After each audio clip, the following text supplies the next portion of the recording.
Io's in Romford. Io. Tom, we meet again. I totally get your introduction from your point of view, but it's very easy for you to say that, being a white man from England.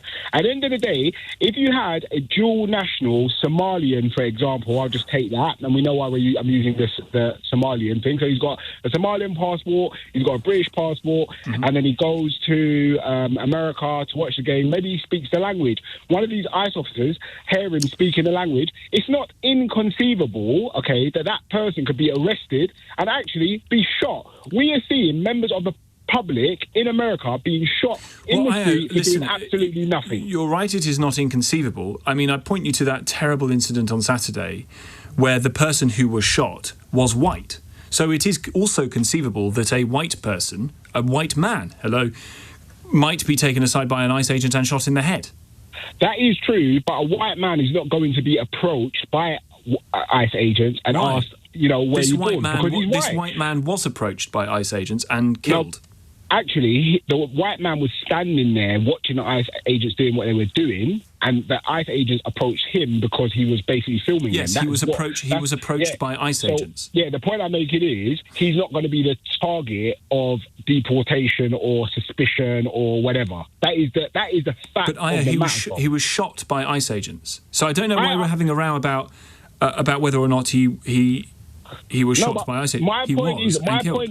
My point is, Tom, he was shot for a different reason than maybe a black person would be shot in the same situation. Does it matter? I'm sorry, I don't know that anybody. The reason for them being that they're dead. I mean. All right, Tom. Let's put it this way: if me and you went to America together, okay, right? Who is more likely to be approached by ICE agents, me or you? Probably you.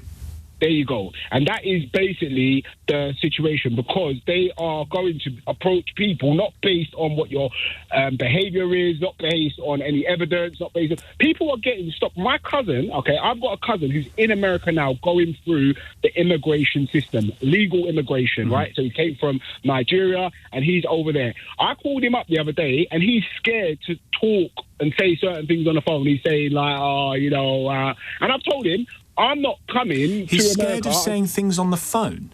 Yes, he's scared. Why? He thinks if he says what he feels and someone hears him on one thing, he's going through the immigration process now and be thrown out of the country maybe with no due process. This is happening every day. So, Tom, I get you. Like, I'm not like, I've got nothing against you. It's all good. You want to go over there. Great, you go over there because you ain't really got nothing to worry about. If I was you, I'd not worry about either. I clearly do have something to worry about. If the characterisation of, if the characteristics of the individual who is being, in this case, shot by ICE agents is white man, I definitely have a problem. You do if you go over there and, film and stand and do all of that. But if you're black, you've got two problems. If you do that, you're in trouble. And just for the stint of being black, walking while black, or walking while brown, or walking while just not white American is now a crime in America. Well, it's not a crime in America. It isn't currently a crime in America. It has been in the past for black and brown people to do things in America, but it is not a crime in America currently. I appreciate the call, as always, sir. Thank you. I am absolutely going to the World Cup. We've already booked our flights, me and my good friend Kev. I went to the 2018 World Cup for Russia. I've been an England fan's top capper for over 25 years. I've been doing home and away for England. I went to all the Euros in 2021, the Euros in 2024, when that game that you were talking about. We was at the other end in the England section when Bellingham done that overhead kick. God. That was there, and I've been there and I've seen it all, and I've had the disappointment.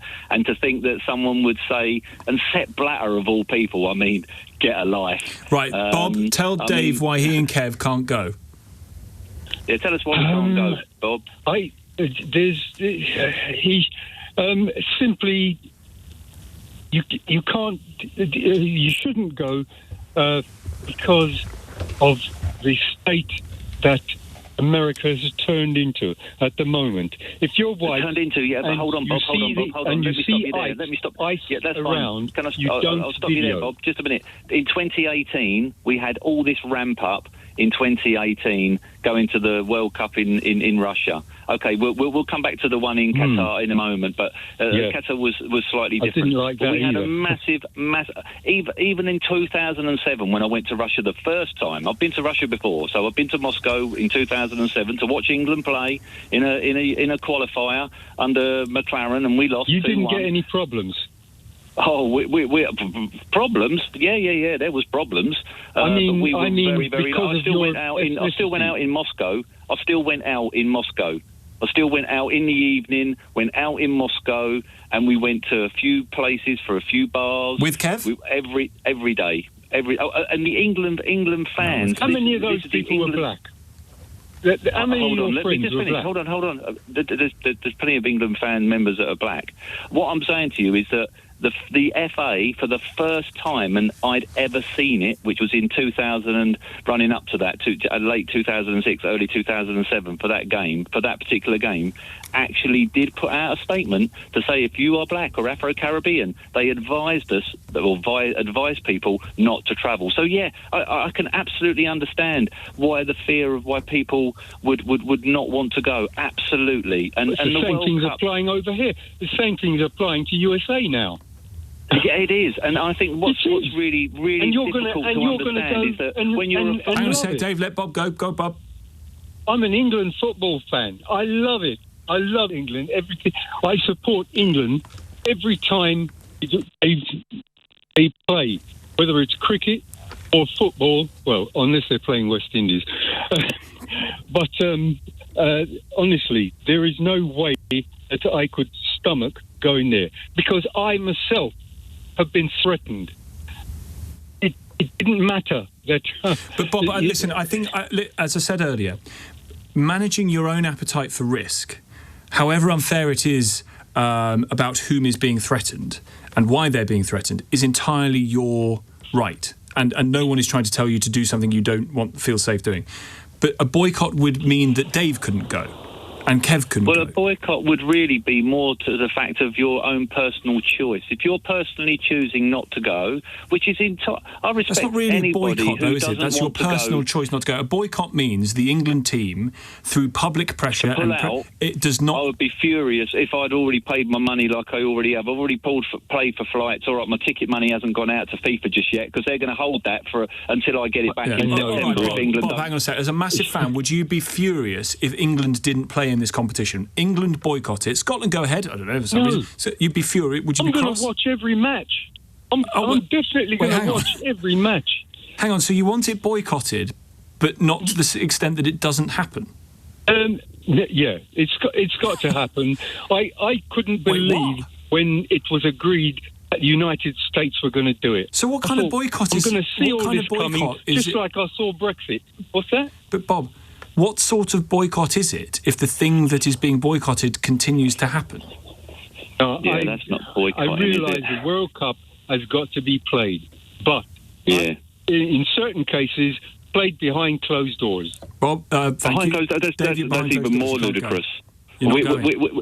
We had that during COVID, and you know where only so many people could actually go during the first ramp up games for COVID. You know, in 2021 when we just came back. I mean, I was at the round 16 where we beat Germany for the first time in a competition. You know, and seeing Harry Kane put that ball in using his ear hole, and then seeing Muller at the other end missed a freebie from our good friend Sterling. You know, where he literally passed the ball to. All right, Dave. Well, you've been there, seen it. You got the T-shirt. Donna's in Tottenham. Donna. Hi, Tom. I'm a little bit nervous. Yeah, so Please don't be please nervous. just bear. Oh, gosh. Yeah, just bear with me, okay? But what I really want to say, I think, is that you've taken it as a laughing matter. Yeah. Now I'm a black person, okay, who has got a young black child. I've been to New York and different parts of America, quite a few times. Yeah. But as a black person with a young black child, yeah, Tom, do you know how frightening it will be for me to be walking the streets and just because for the color of my skin, nothing else, I could be stopped Now, for you, Tom, it might be fine. For the young man who rang before, maybe his name was James, because he said, luckily I'm white.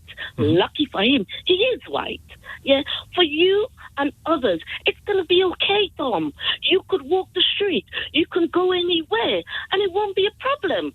But for me, for my friend who is in Canada, who said to me, said, Donna, I'm not even going to go to New York this year because I'm frightened. Yeah, and he goes every year. Yeah, and he's saying to me, no, he won't go because he's a black male yet again. Now, Tom, I don't know for you, it is a laughing matter for you and, but it isn't for some of us as black people. It isn't. And that's all really, I've got to say, I just think it's not a laughing matter. Well, Donna, listen, of course, for no other reason. Well, Donna, as I've said, the actions of those ICE agents is utterly indefensible and appalling. So no, of course I don't think that is a laughing matter. And decisions made about your own personal safety, going to, I wouldn't feel particularly safe going to various parts of Pakistan, for example, or India, I don't know, or there are loads of places I wouldn't feel. I'm not going to go and ignore Foreign Office advice and pop to Iran anytime soon.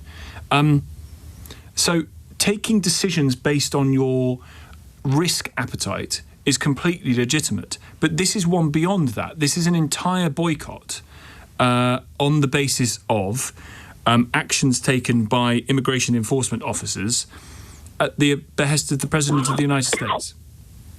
To be honest, Tom, boycotting, I'm not telling anyone to boycott. Not at all.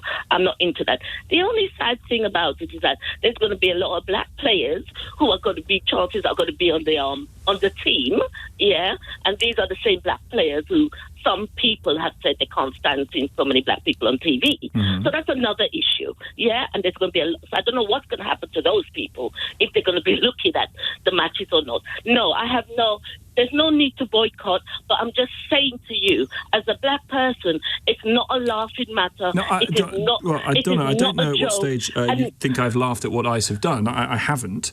And as I say, making decisions based on your own appetite for risk is entirely your preserve. It's terrible that you feel that you are being made to feel as scared as you are about going to New York. I think that is obviously awful.